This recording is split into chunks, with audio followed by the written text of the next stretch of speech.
Assalamualaikum warahmatullahi wabarakatuh dan salam sejahtera. Bertemu lagi dengan saya Cikgu Wan Zamzalina binti Jalaluddin dalam kelas Bahasa Melayu tahun 5. Tema yang kelima, jati diri, patriotisme dan kewarganegaraan. Unit 15 Kerana Malaysia. Tajuk yang ingin Cikgu kongsikan pada hari ini, kejuaraan warga Malaysia dalam standard pembelajaran 5.2.3/3 Romans. Dari segi standard kandungan 5.2 ini, kita akan memahami dan menggunakan bentuk kata mengikut konteks. Dari segi standard pembelajaran 5.2.3/3, memahami dan menggunakan kata ganda mengikut konteks, iaitu kata ganda berentak. Dari segi objektif, pada akhir pengajaran dan pembelajaran, murid dapat menaraikan 9 kata ganda berentak dan membina 9 ayat dengan menggunakan kata ganda berentak dengan betul. Dari segi kriteria kejayaan, murid dapat menaraikan sekurang-kurangnya 6 kata ganda berentak dan membina sekurang-kurangnya 6 ayat dengan menggunakan kata ganda berentak dengan betul secara individu. Inilah paparan teks yang terdapat di dalam buku teks kalian. Seperti biasa, aktiviti kita yang pertama, kita perlu membaca dan memahami teks yang dikongsikan. Kita baca bersama-sama. Kejuaraan warga Malaysia. Afifi, Dinesh dan Khaijum membaca petikan berita tentang kejayaan pelumba basikal negara. Malaysia melahirkan seorang lagi pelumba basikal berbakat, iaitu Muhammad Nur Aiman Muhammad Zarif dalam siri Letchworth de Langkawi LTDL.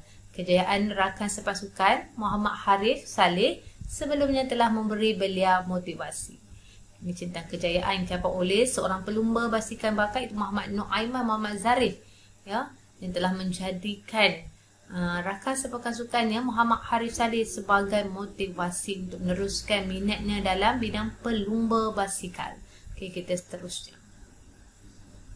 Lebih membanggakan, pelumba tim Sapura Cycling TSC itu menamatkan keluh kesah penantian bagi gelaran Raja Bukit JC Merah sejak edisi pertama pada tahun 1996. Pencapaian gemilang itu meletakkan beliau sebaris dengan atlet lumba basikal seperti Anwar Manan dan adik Husaini Othman. Kayuhan pantas tanpa gopoh gapah dan peka akan tindak tanduk lawan ialah kunci kejayaan beliau. Teknik kayuhan yang betul di jalan raya yang dikelilingi bukit, bukau dan gunung ganang akhirnya membuahkan hasil kepada beliau.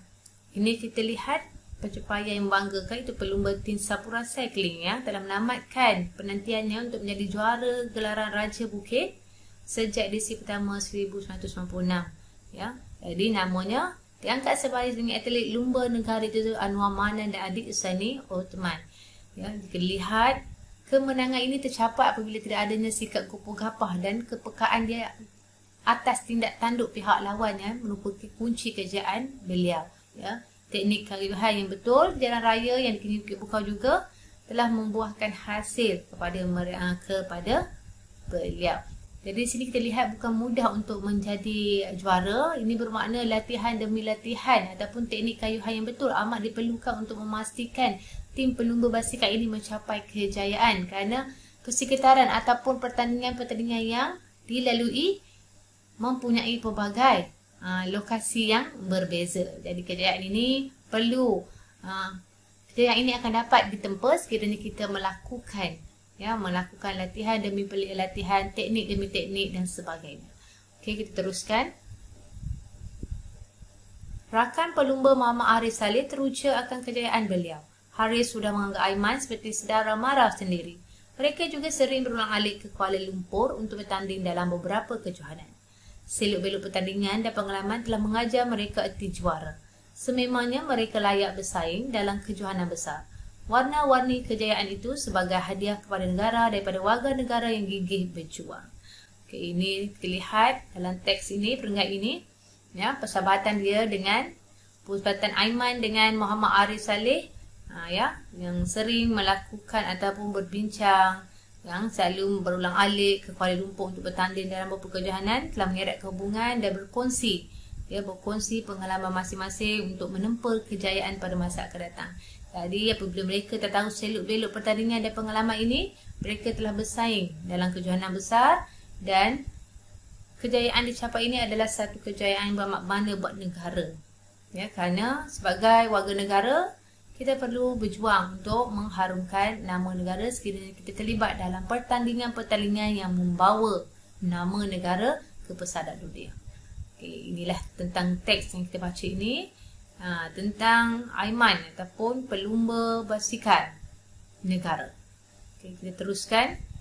Dalam kemahiran ini kita perlu belajar tentang kata ganda berentak. Apa itu kata ganda berentak? Kata ganda berentak ialah kata yang menggandakan kata dasar mengikut rentak bunyi tertentu. Kita bagi pada 3, iaitu kata ganda berentak pengulangan vokal, iaitu A, E, I, O, U. Kata ganda berentak pengulangan konsonan selain daripada huruf vokal, dan kata ganda berentak bebas. Okay, contoh di sini. Pengulangan vokal contoh sayur, mayur, ya. Kuih, muih. Lauk, pauk, gotong, royong. Okay, konsonan gunung, ganang. Ya, U bertukar pada A tadi. Bukit, bukau. Kayu, kayan. Batu, batan. Pengulangan berentak bebas, anak pinak, sedara mara, lintang pukang. Ini beberapa contoh tentang kata ganda berentak dari segi pengulangan vokal, konsonan dan juga berentak bebas. Okay, dalam teks ini, kita perlu mencari ataupun menyaraikan kata ganda berentak yang terdapat di dalam teks. Untuk mengenali kata ganda berentak ataupun untuk mengenali kata ganda, murid-murid perlu ingat ya, dalam kata ganda perlu mempunyai tanda sempang. Ya, itulah bagaimana cara untuk kita mengenali kata ganda dalam sesuatu perenggan. Murid-murid juga di rumah ya boleh melihat ataupun membulatkan perkataan kata ganda berentak yang kamu jumpa di dalam teks ini. Jika dilihat dalam perenggan pertama ini tidak mempunyai kata ganda berentak, kita beralih ke perenggan yang seterusnya. Kita lihat perenggan yang kedua. Perkataan ataupun kata ganda keluh kesah. Ya, keluh kesah, gopoh kapah, tindak tanduk, bukit bukau, gunung ganang. Ya, ini antara kata ganda yang terdapat dalam perenggan yang kedua dan yang ketiga. Kejelasan murid-murid, kita teruskan perenggan yang seterusnya. Okey, boleh kamu bagi tahu cikgu apakah kata ganda berentak yang kamu jumpa dalam perenggan yang keempat dan yang kelima ini? Ya, tentunya pertama saudara mara. Apa yang cikgu maksudkan dengan kata sempang? Okey, ini ya, tanda sempang. Ini kita panggil tanda sempang, dan di sini kita bila kita ada perkataan yang tanda sempang ini yang merupakan kata ganda. Okey, seterusnya berulang-alik, selok-belok, warna-warni. Ya. Ini perkataan kata ganda berentak yang terdapat di dalam teks ini. Setelah kamu dapat perkataan kata ganda berentak ini, kamu perlu menyenaraikan dalam peta bulatan yang telah cikgu sediakan. Ya, kamu tulis balik 9 kata ganda berentak ini di dalam peta bulatan dengan kemas. Okay, kemudian kita perlu membina ayat daripada kata ganda berentak yang disenaraikan. Yang pertama contoh ya, keluh kesah. Mak Limah berasa keluh kesah apabila mendapat berita tentang kemalangan yang berlaku kepada anak sulungnya. Yang kedua, gopoh gapah. Kamal agak gopoh gapah pergi ke sekolahnya kerana dia bangun lewat. Tindak tanduk, ayah hanya matikan tindak tanduk anaknya sebelum dia hendak memberikan teguran untuk mencari bukti. Okay, cikgu hanya membantu kamu dalam membina 3 sahaja ayat kata ganda berentak. Seterusnya, kamu perlu membina ayat sendiri berdasarkan kata ganda berentak yang telah disenaraikan tadi. Jelasin murid-murid. Ya. Cikgu menggalakkan kamu membina ayat majmuk supaya kemahiran kamu membina ayat majmuk dapat dipertingkatkan dari semasa ke semasa. Okey, ini contoh yang diberikan. Seterusnya, kamu boleh menyalin 3 contoh ini dan membuat ayat lain berdasarkan kata ganda berentak yang telah disenaraikan. Baiklah murid-murid, ini ialah latihan interaktif word game yang kamu boleh dapat dalam video penerangan di bawah. Kamu boleh klik dan menjawab soalan-soalan tentang kata ganda berentak yang diberikan. Sebelum itu, cikgu ingin kongsikan nilai di sini iaitu patriotisme.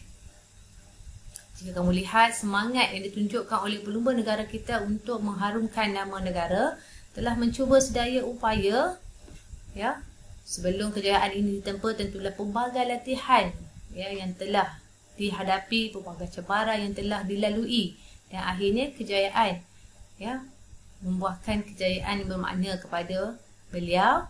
Di samping beliau dapat mengharumkan nama negara di pesada dunia.